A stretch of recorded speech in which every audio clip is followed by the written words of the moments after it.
did you have kids to carry out the anger you wish you could have with your parents at kids, or in your life? Or that too? Do you just feel out of control and you know, and you want this opportunity with this person who's innocent? You can fuck a kid up and it's so allowed. And I mean, no one's gonna bat an eye. Like slap a kid in the face, hit their body, talk to them. Any kind of what crazy. Is it you couldn't do to a dog? Kids are oppressed is the correct word. 100%. Absolutely. Because also dogs, you adopt them motherfuckers from a kennel. You know what I'm saying? Spouses, you find them on an app or in a bar. Kids, you invent something that you inflict suffering on. That's some crazy shit, and they can't escape from you. I feel like people always talk about like the rebellious phase when it comes to parents and shit like their kids, and I always thought that was weird because it's like it's not a phase; it's followed by adulthood. So like what we're categorizing is this like rebellious teenage phase where kids become more disrespectful, less obedient, etc., is just the transitionary phase between childhood obedience and adult autonomy.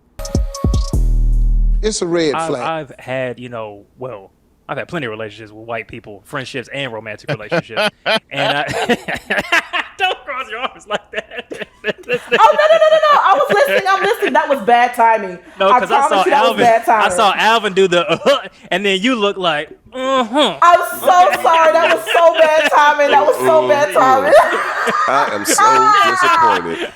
Nah, he's a damn swirler. No. That was totally subconscious. I dated plenty of white. My ancestors came out with that one. Came out with that one. I wasn't even thinking. I'm so sorry. Do me like that. Go ahead. You have the right to love whoever you want, sir. Maybe 3. No, maybe sure 3. Come on. All right. Don't shoot 2 or 3. You go ahead. Don't shoot that nigga no bail. Don't shoot that nigga no bail. You stand 10 toes down on the fact. Not 10. Not 10. Come on, 9 toes. Give me 9 toes at least, bro. Come on now. What I was gonna say is, well, first of all, I'm not trying to defend shit, just to clarify. So don't hit me with the judge fingers clasped. I'll hear your case.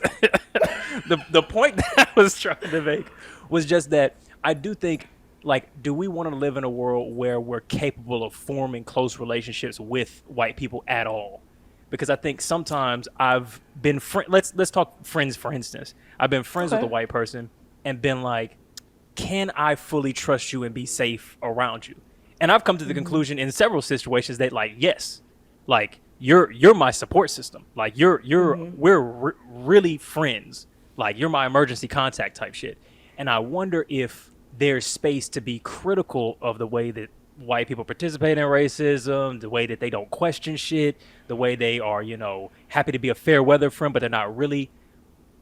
But if we come in with distrust from the get-go, then it becomes impossible to form any kind of real relationship because you're starting straight from like, this person cannot understand me. Because maybe the answer is no. Maybe the answer is just like, if you want to have a happy, safe life as a black person, you should probably only have black friends, only date black people. That's not true at all. I'm not saying it is, but I'm raising. Yeah. I don't believe that. I was just about to say I've had like white friends who like legit ass cool people. Of course, human beings just suck. Like it don't matter what race you go to. It don't matter if it's a man, woman. Like you always gonna find some really terrible, awful, shitty ass people. Race ain't got a lot to do with it. Just people being terrible and just having that nature to just be evil dickheads. But in that, of course, you also, and every single one of us could have been an evil dickhead to somebody else in somebody else's story. And they could be completely right from their own perception. Of course, when it comes to like that race shit and then white people's complicity and like Eddie said, they don't question it, but they also, it's like they're ignorant. Like they don't understand the depths of how hard they play into it when it's called out and questioned. It's like, oh, I would never, you know what I'm saying? So I think a lot of it is ignorance for most people, because most people are relatively decent-ish people. Yeah. You know what I'm saying? Like decent people. Like most people aren't just evil. I think just a lot of those people are just ignorant. They just straight up don't fucking know because they don't associate with black people on that level or other groups of minorities to really understand the shit that they're doing. Real quick, because I know Cindy got about to lay some fire. Let me just introduce the podcast, let that marinate, and then we're going to go straight into, are these white people devils or not? So welcome everybody to Waving the Red Flag, the #1 dating and racial disharmony and or harmony podcast in the universe. It's your boy Eddie, joined by Josh, Alvin. Today we got the illustrious Cindy Noir. Welcome to the pod. Hello. Thanks for coming through. Thank y'all for having me. I'm so excited to be here and get into it. Absolutely. And talk about Absolutamente. And talk about it. Alvin, if you don't mind sharing, 'cause I know you were getting ready to go, I want to hear y'all's thoughts first before I give my take. The only thing that I wanted to push back that Eddie was saying is that I think that it's really weird that we have this concept that me having my guard up when I first meet somebody is automatically detrimental to the relationship that we can form as we get to know each other, as we learn, as we build. So I have my guard up as soon as I meet somebody. I don't come into any sort of situation with some sort of like, gee golly, we're just going to be best friends kind of notion. I come in with some baseline cordialness. And you build trust with me. I don't have baseline like trust that I give you just on GP, and that's with anybody. So I think that, I think that if you just apply that to any given situation, that it means that you can build that with a white person. Like you can come in with some baseline level of skepticism and build trust along the way. And I don't think there's anything wrong with that, because that's how I've literally built every single relationship that I've ever had, and those have, at least platonically, worked out very well. So I don't have an issue with that. Yeah, my real quick little pushback would be like, you know me, and you know how I form relationships. I'm on the same type of time. People start with negative trust when I'm forming a relationship. So I'm in the same boat there. My thing is, when I say having a guard can be detrimental to a relationship, is that sometimes it's okay for you to have something that's detrimental to a relationship when you're protecting yourself, first of all. But two, it's like you have to have a path that is possible to get past the guard, right? Is it a moat? Is it a fence? Or is it a wall? And so if you have a wall that says people of this category cannot understand me, that's different than saying, I got a couple little extra tests for a white person, or a couple little extra tests for a cisgender person, or a couple little extra tests for a man. That's fine. But if there is no pathway towards the deepest level of closeness, then what we're essentially saying is you cannot have intimate relationships, friendship, familyship, romance with people of whatever this category is. I'll do you one better. And I disagree with what you just said just there, because there are certain things that there are people in my life that I'm extremely close with that they can't understand. And I'm fine with that. Like, we can build our relationship despite that. So I'll be real, and I'll bring it to the square. Eddie, I consider you a very good friend. For the people who don't know that on the podcast, me and Eddie go way back. We've known each other a very long time. I've discussed some stuff with Eddie and Josh that the general public just don't know about. Eddie, there's a shit ton of shit about growing up in inner city Atlanta, like in the projects, that you just will not get, bro. Like, fair. Like you from the city, but you come from a completely different background than me, and like I don't hold it against you at all. You just won't get that from me. Like we grew up slightly differently, and that's fine. I think that we've been able to foster understanding on those topics because you're a deeply like understanding person, and that you have the mental fortitude to see through a lens past your own upbringing. And I think that if you have that, which I've been able to glean via having that relationship where we built that trust, I think that's completely fine. You don't have to know every single detail and be able to relate to every single thing about me in order to have that. You just have to be able to have a lens to see past your own bullshit. And I think you can 100% do that in those groups. But to your point, I think that's the point that people have to get to in order to have those type of relationships. And everybody can't. Yeah. Cindy, what we thinking? That's a good set of points, but Cindy, what we think? Y'all made some really great points. For me, I do have distrust, especially with white people. Personal experiences. Nothing wrong I with that. had a friendship in college. It was a white girl. She and I were friends 2 years. She seemed to be very socially conscious. She seemed to be very aware. She seemed to be very open to listening to, how her privilege impacts. She seemed very open. I've seen this movie. Yeah, it's about to go bad. 2 years into the friendship, she was talking to me about her ex. He had pissed her off, and she was going off, and she's in the middle was like, da da da da, and that nigga, this that. I mean, just flew out seamless, like smooth. This like partner butter. was black? No. Very much Timmy Turner. Very much a Timmy Turner. He was a smooth Timmy Turner. And I'm like, and as soon as she said it, her face turned red. She was like, "I'm so sorry. I didn't mean to say that." But the "to you" was silent. And that it messed me up because it was like that don't slip out unless you say it in other contexts. Like you're saying it, so what else are you doing? What other beliefs are you like? What else is behind that than just that word for me? And what I learned from that was you don't really know white folks until you know them, and that you really can't. Because I thought we was thick as thieves. That's my homegirl. She gets it. She's cool. So I think what you were saying, Alvin, is like, even if you can't relate to that experience, you have to be willing to understand and look past your own bullshit. So many white people are not willing to look past their own comfort of privilege to hear and to see what your experience is. If you're not even able to hear me out and to have that kind of experience, so just telling me white people suck, okay, that's great. So have you figured out your implicit biases? Have you really broken down how you haven't been impacted by it? Or are you just trying to follow a trend? Just because you have BLM in your bio doesn't mean shit to me. And this experience of, it's my responsibility to teach you about your implicit biases, about your privilege. I don't want for our friendship to become a 101 lesson on society that I have to live in. Not wanting to have to educate people that you're in relationships with, I'm very like, what do we do with that? Because I think at an individual level, it's very fine to just be like, I am not willing to put in the effort necessary to form friendships with, pick your category, straight people, cis people, men, white people, white women, whatever it is. I think that makes sense.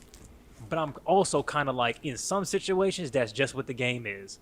Like, if you're a woman and you date men, it's just, you're going to have to take on some of that. And it's going to take energy, but it's like, but it also if you want to form this relationship, who's worth that? Who's worth that effort? I wouldn't be opposed to being willing to teach if you gave me something to work with. A lot of the white people are just ignorant, and they seem, do you think after she called her white boyfriend a nigga, do you think that she had space to learn? God, no. No. It was a situation of just like, she felt like she got caught. She didn't apologize. She apologized in the moment, but she didn't try and reach out. She didn't come back and say like, hey, I'm so sorry. Can we talk about it? There was none of that. We just stopped talking, and that was it. So I feel like if you really were trying to learn and do better, there would have been some kind of reconciliation, some kind of like, listen, I know I messed up. Can we try? And that's the scary part. It's like, how do you know until you know? And it's a risk with every single one. So with every single relationship. So honestly, though, that's a good point. Yeah.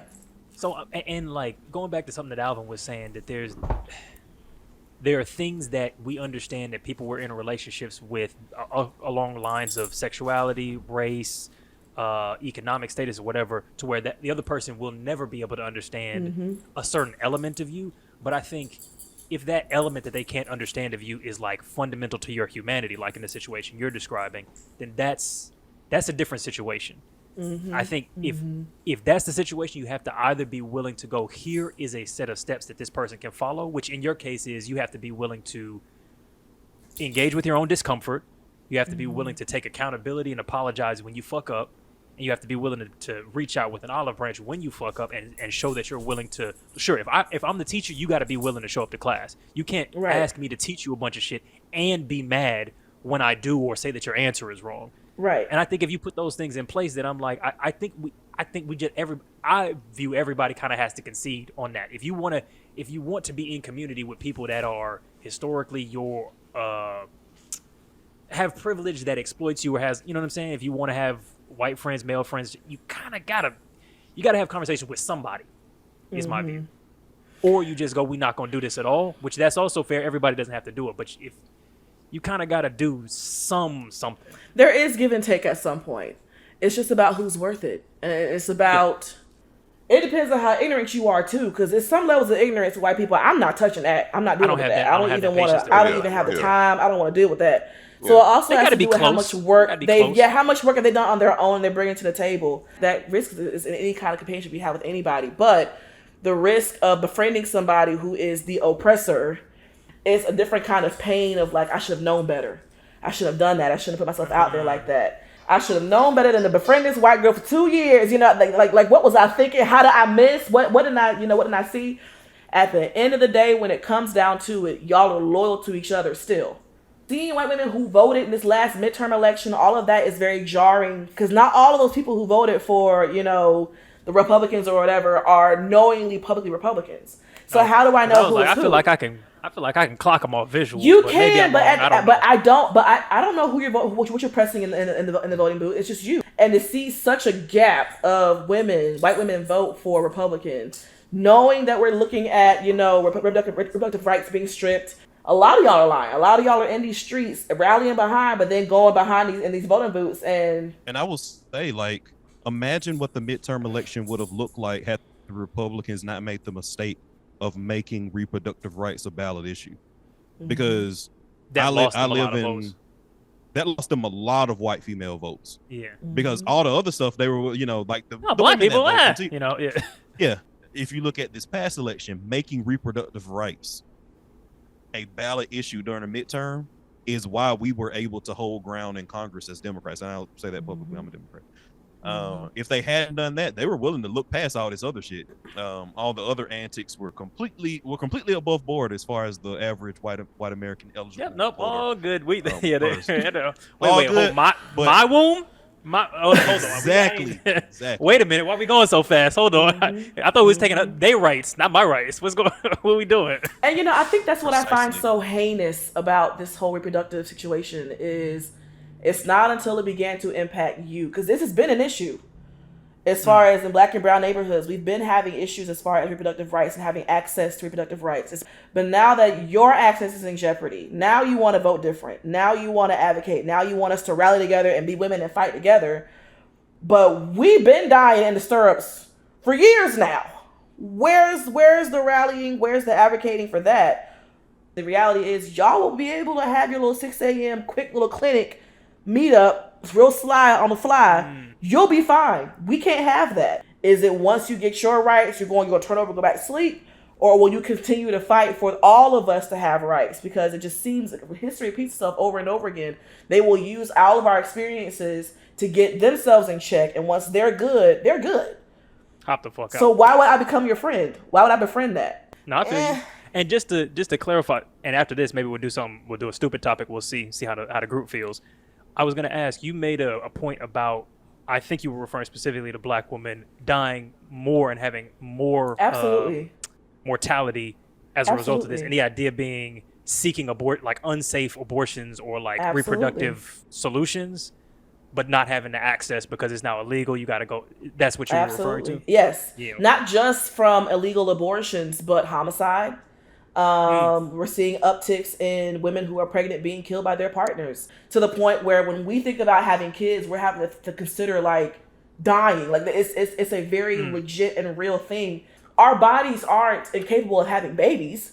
That isn't the problem. It's medical racism. And you're only caring about your own access. It's very loud. If y'all really cared about all of our rights, you'd be in the streets marching for or protesting for us and what we're experiencing. Shit, yeah. Because I saw a graph recently of women dying in childbirth, and every other race is low, and we are up in the 60 percentile of a death in childbirth. It's a staggering, it's a staggering difference, and everyone is chilled down to 20s. Right?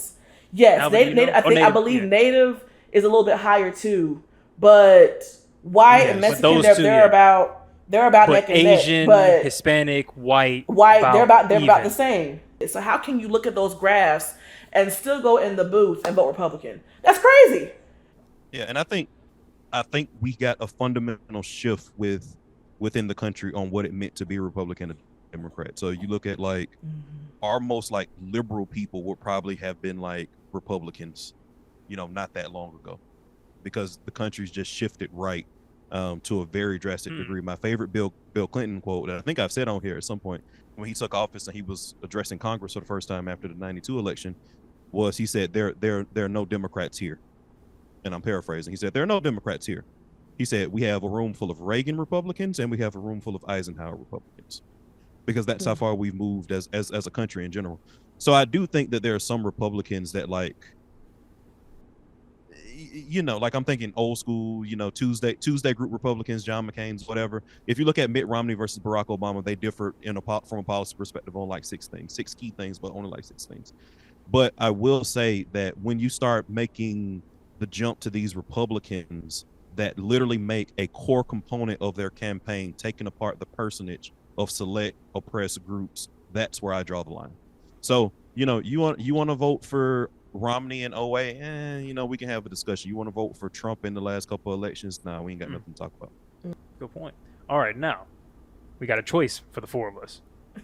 We got about 15, 20 minutes left.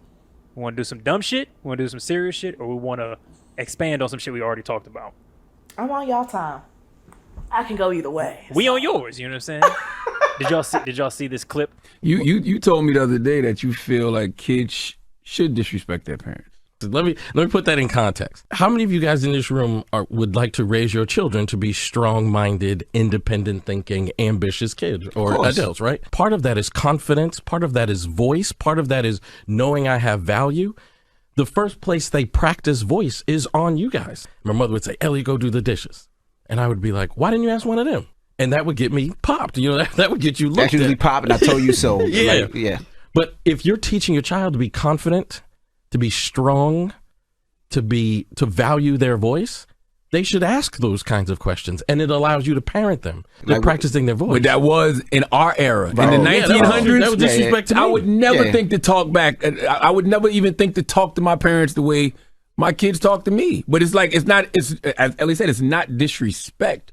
It's just them being like asking valid questions. But that's also the way white people raise their kids, doing that. Yeah. Because like my grandmother, you could never, she'd tell you whatever to do. Paint the house. Just go paint it. You may not know how to paint, but you gonna paint the house. We confuse respect for silence. And I understand, and I can do things that I understand and push back on things I don't. That's why white folks got kids on leashes in the malls, because it's stuff like that. Yeah, no, it was Breakfast Club, because I remember Envy was saying some dumb shit in response to it. I saw the clip, but I missed what DJ Envy said. What did he say?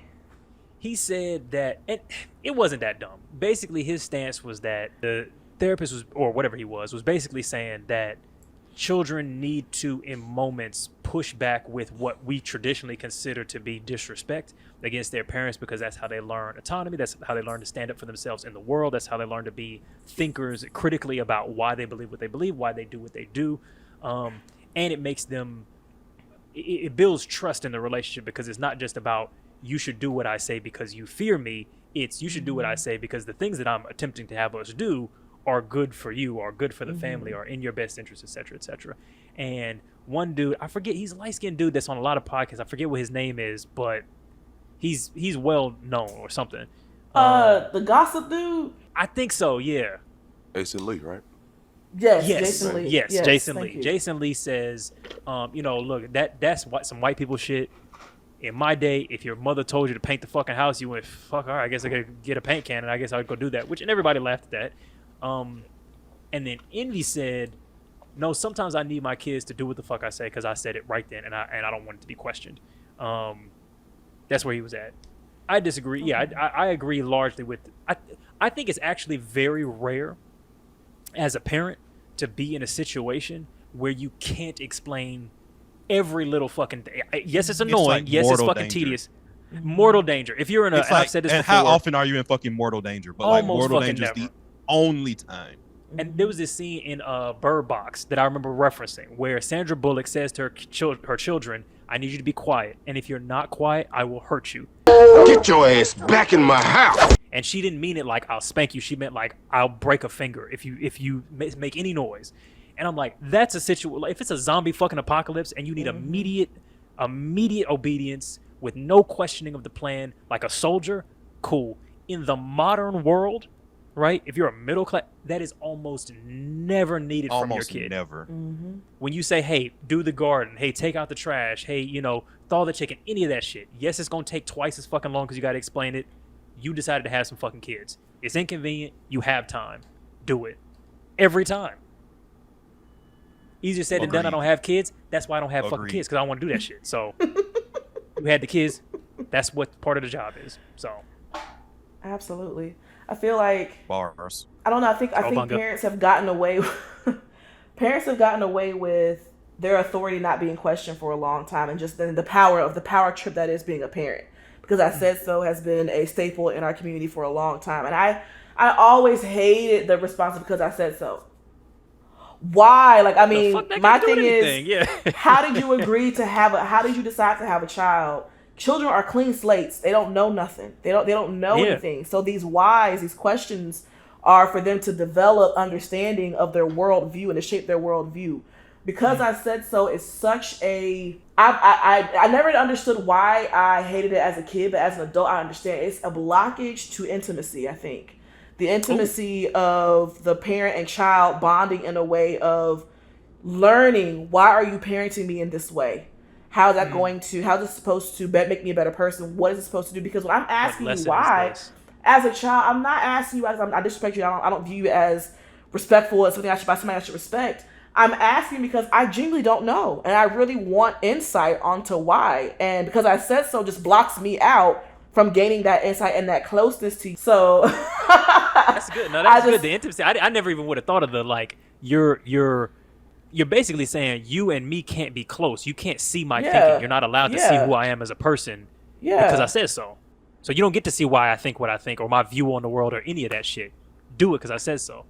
I always felt shut out as a kid when I would receive that kind of response. It's like, dang, I wasn't even trying like that. I just want to know. And I feel like black kids, because I always hate when we have these conversations about parenting and here comes a black person talking about, well, back in my day, we got abused. Like, it's like, this is not. They used to beat the shit out of us. We used to have toxic shit. Back in my day. It's like, okay, if you're going to have kids, you need to understand what you're getting. You're getting a clean slate who needs a worldview shaped for them. You can't agree to have these kids and then expect adult behaviors, expect them to never have questions. Yeah, it's annoying. They're kids. They're going to be annoying to you. That's what comes with the territory. So I just think had them. You had them. You know, they're not dogs. Like, what the fuck are you doing? Kids are supposed to be inquisitive, and that inquisition needs to remain alive. You can't kill that because you're annoyed. Not only that, I don't want my kids. I think kids fearing their parents is not a good tactic. Why is my child afraid of me? And I created them. That doesn't make any sense. Yeah. Like, you need to respect me. I think absolutely. Rarely it's necessary. But rarely it's necessary in those emergency situations we talked about.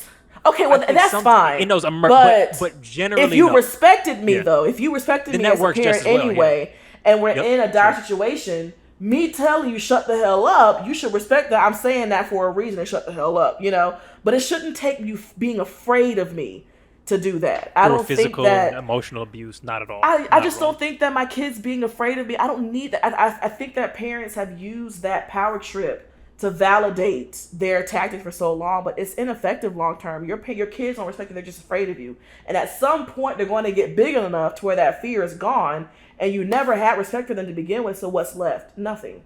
Also, people pass it along, you know what I mean? Like, because it's weird to me that every parent who raises in that way, it's dominator logic, which is that like, my reward for having been a child who was abused in this particular way is that once I am an adult, I am no longer property, I am owner. And so you kind of just continually pass on that slave master and master kind of rhetoric, which then turns to this weird thing where it's like what Jason Lee was saying there, where it's like, oh, that's some white people shit.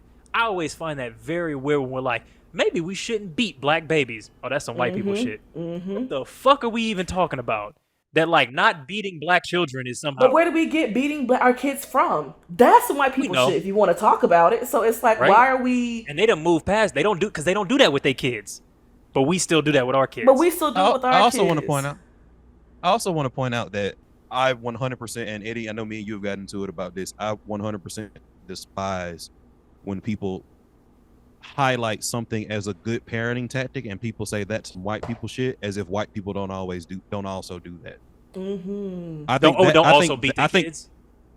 think that level of like corporal punishment within like a parent-child dynamic is more along the lines of socioeconomic status than race. Just say you don't know any white people. Just say I think we beat our kids more. I think that's what we got to do. I think we beat our kids more. I 100% disagree. Like, you, like meet some. Maybe when you control for some shit. Yeah, maybe when you can control for shit. Meet some low income white people, and you'll. I'm not saying no. I'm not. Look, if you control for income, sure, then maybe it becomes closer to equal. But if you don't control for that, because we economically as a whole group, they're doing better than us.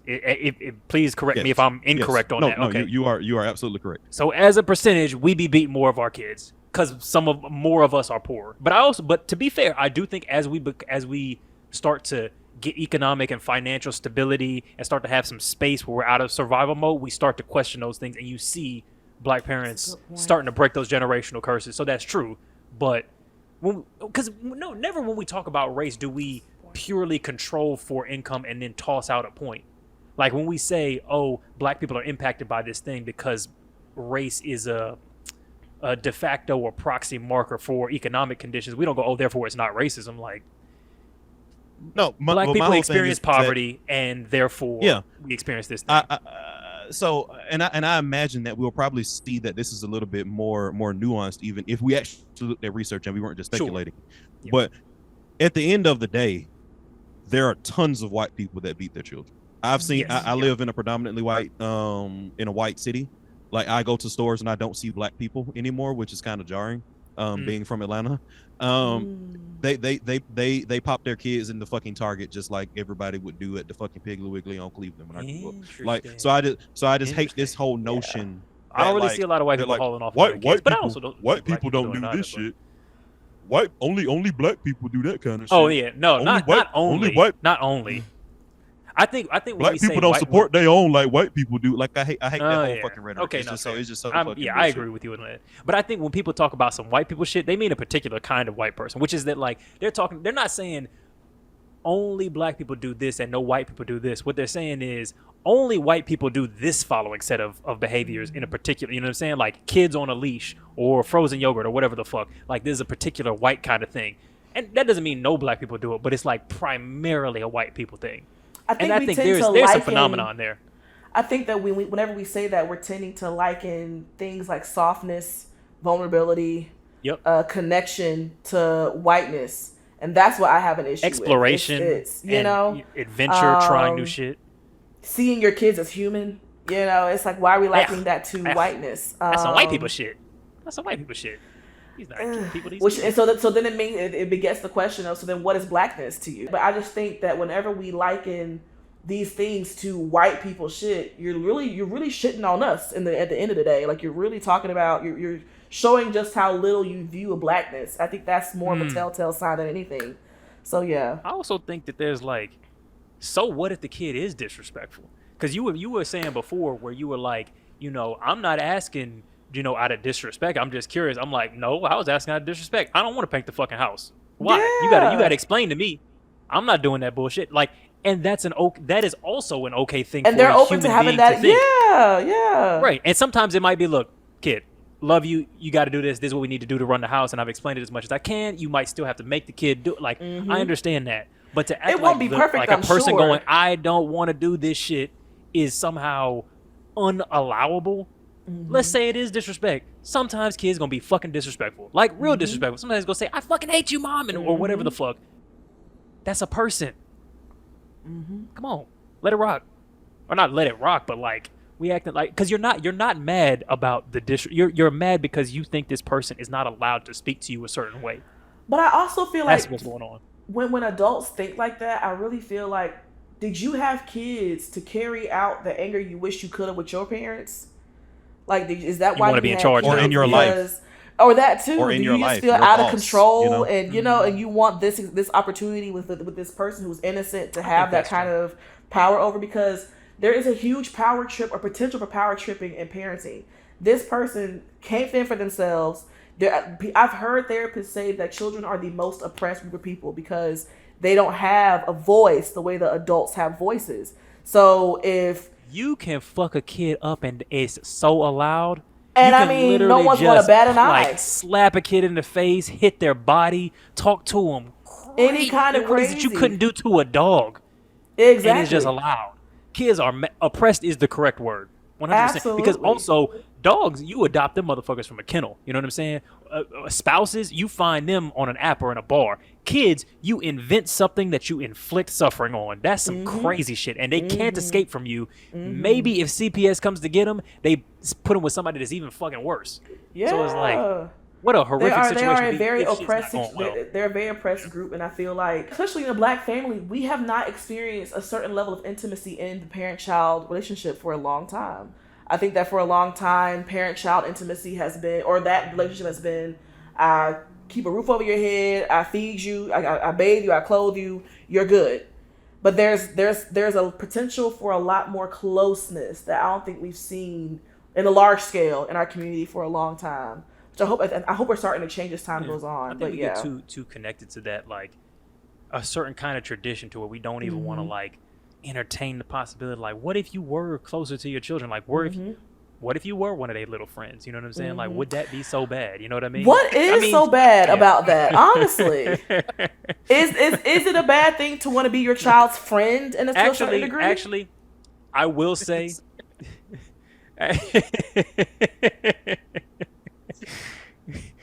Actually, the way you said it was hilarious. Yeah, you gotta bring it full circle to the therapeutic language. You know what I'm saying?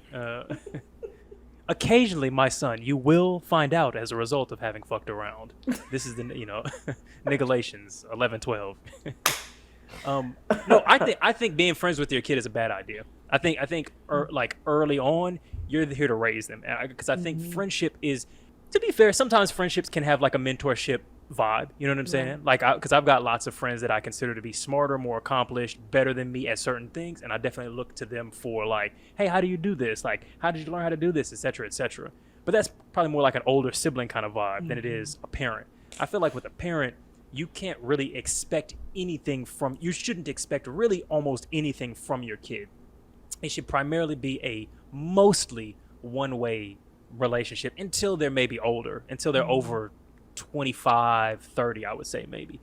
Up until probably about 30, I would say you're raising them / advising them. I'd say you probably have some smart kids. You have some smart kids where they can broaden your perspective. I'd say maybe like middle school age, like because they they learn stuff at a different clip now. Like they're exposed to stuff at and they're seeing a world that you're not pace. seeing. But I feel like that's the kind of an osmosis sort of teaching, because I feel like even a 6-year-old can teach you shit like in that way, where it's like, oh fuck, I didn't realize you could move through the world that way. I learned a new thing. But going to your middle schooler to go, man, I'm really struggling with your mom right now, that's just wildly inappropriate, I would say. Oh yeah. Your 35-year-old daughter, I don't think it's necessarily crazy to talk to your 35-year-old child about your marriage, for instance. 15, no. 12, no. So I don't think you can be a friend, because friendship requires that give and take, and you shouldn't be taken from your kids emotionally early on. Okay, you got to be the rock. You know what I'm saying? I'm not in my way or the highway type of person when it comes to kids. I just think that is such a limiting, like I said, just a blockage.